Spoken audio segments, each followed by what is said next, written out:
Ciao a tutti, bentornati su Italian Pod. Ciao e auguri! Oggi è il 25 dicembre, è Natale. Come state? Speriamo che stiate passando una bellissima giornata. Magari siete appena usciti da un grande pranzo di famiglia, oppure state riposando sul divano prima della cena. Io sto già pensando al dolce di stasera. Panettone o pandoro? Panettone, sempre! Ma voi? Scriveteci nei commenti cosa state facendo oggi. Siete con la famiglia? Avete già aperto i regali? State cucinando qualcosa di speciale? E soprattutto, avete già iniziato a pensare all'anno nuovo? Perché oggi parliamo proprio di questo. I buoni propositi per il 2026. Esatto.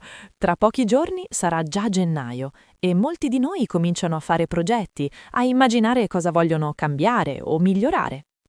Quei famosi propositi che facciamo con entusiasmo e che spesso dimentichiamo dopo qualche settimana.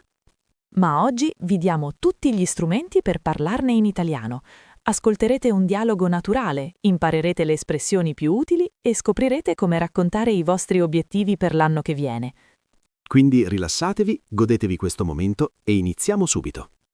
Prima di ascoltare il dialogo, vediamo insieme le parole e le espressioni più importanti, così quando ascolterete la conversazione tutto vi sarà più chiaro. Partiamo dalla base. I buoni propositi sono quelle intenzioni positive che facciamo per l'anno nuovo. In inglese si dice New Year's Resolutions. Poi abbiamo il verbo migliorarsi. Significa diventare una versione migliore di se stessi. Per esempio, voglio migliorarmi come persona. Oppure, quest'anno voglio proprio migliorarmi. Quando decidiamo quali sono questi propositi, usiamo l'espressione stabilire dei buoni propositi o semplicemente fare dei buoni propositi. Sono intercambiabili. Perfetto. E poi c'è una distinzione importante. Mantenere un proposito significa riuscire a seguirlo, portarlo avanti nel tempo. Mentre fallire o abbandonare un proposito vuol dire non riuscire a continuare, mollare. Ho abbandonato il mio proposito dopo 2 settimane. Esatto. Un'altra parola fondamentale è obiettivo. È uno scopo, un traguardo che vuoi raggiungere. Il mio obiettivo è correre una maratona. Adesso vediamo alcuni esempi concreti di propositi. Uno classico, risparmiare dei soldi o mettere da parte dei soldi, stesso significato. Poi c'è iscriversi in palestra, oppure più in generale fare più sport. Questo è probabilmente il proposito numero 1 in assoluto. Un altro molto comune, imparare una nuova abilità. Può essere cucinare, suonare uno strumento, parlare una lingua straniera. O anche passare più tempo con qualcuno. Voglio passare più tempo con la mia famiglia, con i miei amici, con i miei figli. C'è poi un'espressione idiomatica bellissima, staccare la spina. Significa rilassarsi completamente, disconnettersi dal lavoro o dalla tecnologia. Letteralmente stai staccando la spina elettrica, ma il senso figurato è proprio quello di prenderti una pausa totale. E infine, essere determinato o determinata. Vuol dire avere una forte volontà, essere convinti di voler raggiungere qualcosa. Facciamo qualche esempio pratico per fissare tutto nella mente. Il mio obiettivo è risparmiare dei soldi per un viaggio. Voglio mantenere questo proposito almeno fino a giugno. È troppo facile abbandonare i buoni propositi dopo le prime settimane. Benissimo. Adesso che conoscete il vocabolario, siete pronti per ascoltare il dialogo. Adesso ascolterete una conversazione tra 2 amici, Luca e Sofia, che si incontrano in un bar ai primi di gennaio. Parlano proprio dei loro buoni propositi per l'anno nuovo. La prima volta lo ascolterete più lentamente, con i sottotitoli. Cercate di riconoscere le parole che abbiamo appena visto. Pronti? Ascoltiamo. Ciao Sofia, buon anno. Allora, hai stabilito i tuoi buoni propositi per il 2026? Buon anno. Sì, ne ho fatti alcuni. Voglio assolutamente migliorarmi. Per esempio, voglio iscrivermi in palestra per stare in forma. E tu? Anche io ho bisogno di movimento. Il mio obiettivo principale è andare al lavoro in bici, almeno 3 volte a settimana. Così faccio bene alla salute e all'ambiente. Bella idea! Io invece vorrei imparare a cucinare piatti italiani autentici. Adesso seguo solo ricette su internet. Ottimo proposito! Un altro mio desiderio è staccare la spina la sera. Niente telefono o computer dopo le 9. È difficile, ma ci proverò. Ammetto che anche per me è una sfida. Sai, il mio proposito più importante è passare più tempo di qualità con la mia famiglia. A volte siamo tutti troppo occupati. Sono d'accordo. Speriamo di riuscire a mantenere tutti questi bei propositi. Sì, bisogna essere molto determinati. Alla nostra salute e ai nostri buoni propositi. Bene. Avete capito il senso generale? Non preoccupatevi se alcuni dettagli vi sono sfuggiti. Adesso lo riascolterete alla velocità normale, quella che usiamo nella conversazione quotidiana. Questa volta senza sottotitoli. Concentratevi sul ritmo naturale, sull'intonazione. Pronti? Ciao Sofia, buon anno. Allora, hai stabilito i tuoi buoni propositi per il 2026? Buon anno. Sì, ne ho fatti alcuni. Voglio assolutamente migliorarmi. Per esempio, voglio iscrivermi in palestra per stare in forma. E tu? Anche io ho bisogno di movimento. Il mio obiettivo principale è andare al lavoro in bici, almeno 3 volte a settimana. Così faccio bene alla salute e all'ambiente. Bella idea! Io invece vorrei imparare a cucinare piatti italiani autentici. Adesso seguo solo ricette su internet. Ottimo proposito! Un altro mio desiderio è staccare la spina la sera. Niente telefono o computer dopo le 9. È difficile, ma ci proverò. Ammetto che anche per me è una sfida. Sai, il mio proposito più importante è passare più tempo di qualità con la mia famiglia. A volte siamo tutti troppo occupati. Sono d'accordo. Speriamo di riuscire a mantenere tutti questi bei propositi. Sì, bisogna essere molto determinati. Alla nostra salute e ai nostri buoni propositi. Perfetto. Avete notato la differenza? Adesso analizziamo insieme alcune parti interessanti di questa conversazione. Allora, riprendiamo alcuni punti chiave del dialogo. Ci sono strutture molto utili che potete usare quando parlate dei vostri progetti. Notate come Sofia dice «voglio iscrivermi in palestra» e poi «vorrei imparare a cucinare». Usa 2 forme diverse dello stesso verbo. Esatto. Voglio esprime un desiderio forte, quasi una decisione già presa. È diretto, determinato. Vorrei, invece, è più gentile, più morbido. Quando dici vorrei, stai parlando di un sogno, di qualcosa che ti piacerebbe fare, ma senza la stessa urgenza. Infatti, Sofia dice vorrei imparare a cucinare, perché forse è un desiderio più vago, meno immediato rispetto all'iscriversi in palestra. Poi c'è un'altra struttura interessante. Luca dice il mio obiettivo principale è andare a lavoro in bici. Qui usa essere più infinito. È una costruzione molto semplice e diretta per definire un obiettivo o un proposito. Stessa cosa quando dice un altro mio desiderio è staccare la spina la sera. Notate? Sostantivo più è più infinito. Potete usare questa struttura con diverse parole. Il mio sogno è, il mio piano è, la mia speranza è, il mio proposito è. Tutte seguite dall'infinito del verbo. Semplicissimo ma efficacissimo. Alla fine del dialogo, Sofia dice «Speriamo di riuscire a mantenere tutti questi bei propositi». Qui c'è qualcosa di importante da notare. Il verbo sperare vuole sempre la preposizione di prima dell'infinito. Non si può dire spero mantenere, bisogna dire spero di mantenere. Altri esempi: spero di vincere, spero di arrivare in tempo, speriamo di vederci presto.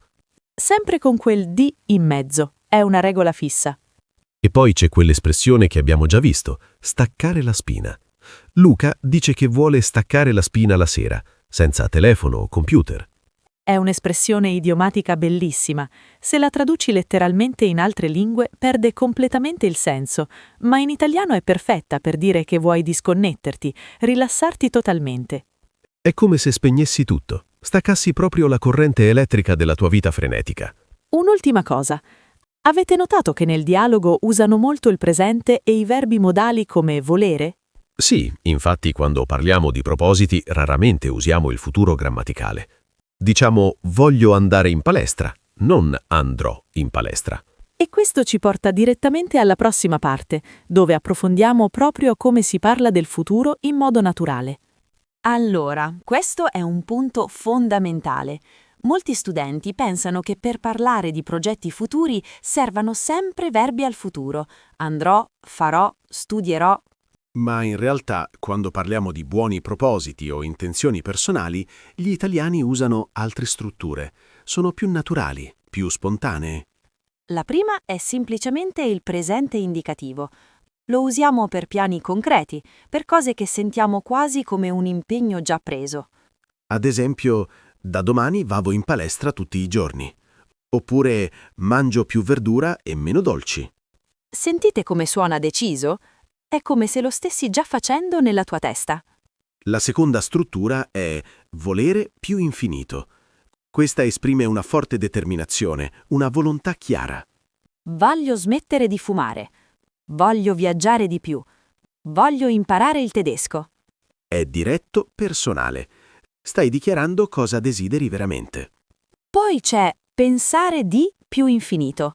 Questa è perfetta quando hai un'idea, un progetto in mente, ma non è ancora definitivo. Penso di iscrivermi a un corso di fotografia. Penso di leggere almeno un libro al mese. Notate ancora quella preposizione di?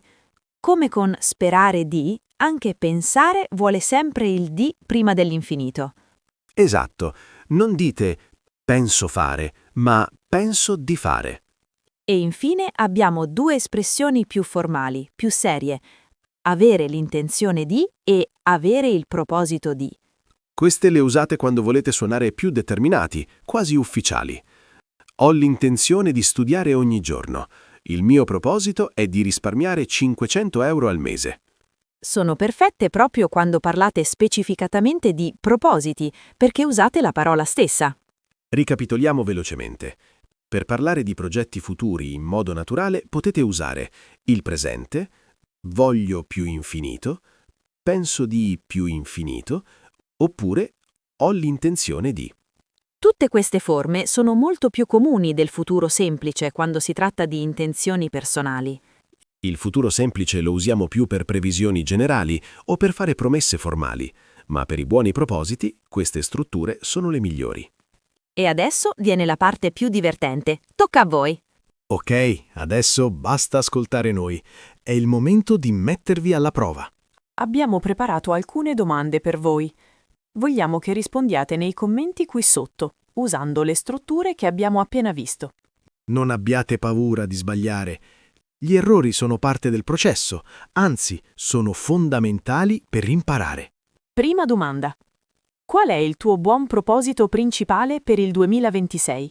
Può essere qualsiasi cosa. Forse volete studiare di più, forse viaggiare, forse passare meno tempo sui social media. Seconda domanda. Cosa vuoi migliorare di te stesso o di te stessa? Questa è più personale. Magari la vostra pazienza, la vostra organizzazione, la capacità di ascoltare gli altri. Terza domanda. Pensi di imparare qualcosa di nuovo quest'anno? Notate che qui vi stiamo già suggerendo la struttura. Penso di... e poi aggiungete quello che volete imparare. Può essere una lingua, uno sport, una ricetta, uno strumento musicale, qualsiasi cosa. E ultima domanda. C'è un'abitudine che vorresti abbandonare? Magari fumare, mangiare troppi dolci, procrastinare, andare a letto tardi. Scrivetelo nei commenti. Noi leggeremo le vostre risposte e magari ne condivideremo alcune nei prossimi video. Sarebbe bellissimo creare una piccola comunità dove ci motiviamo a vicenda. Esatto.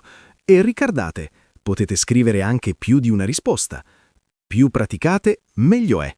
Non preoccupatevi della perfezione grammaticale. L'importante è provare, comunicare, esprimersi. E se vedete il commento di qualcun altro e volete interagire, fatelo. Rispondete in italiano, create conversazioni.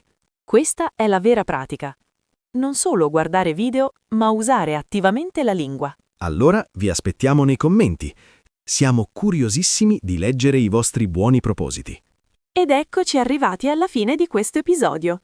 Speriamo davvero che vi sia piaciuto e soprattutto che vi sia stato utile. Oggi abbiamo fatto un bel percorso insieme.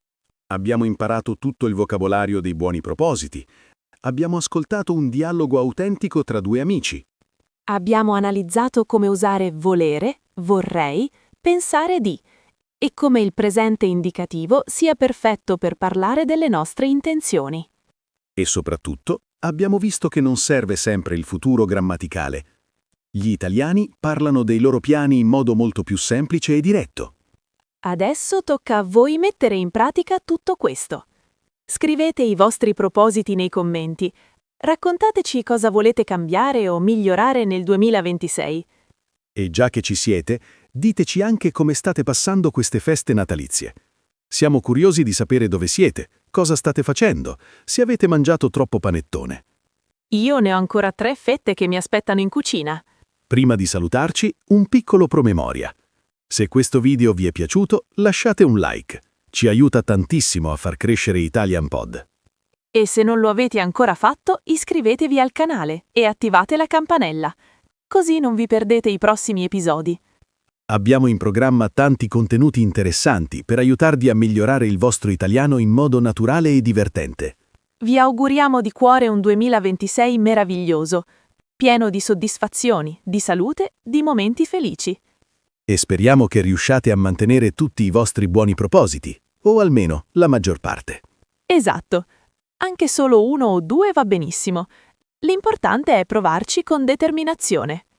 Grazie mille per essere stati con noi oggi. È sempre un piacere condividere questi momenti con voi. Alla prossima, buone feste e buon anno! Ciao ciao!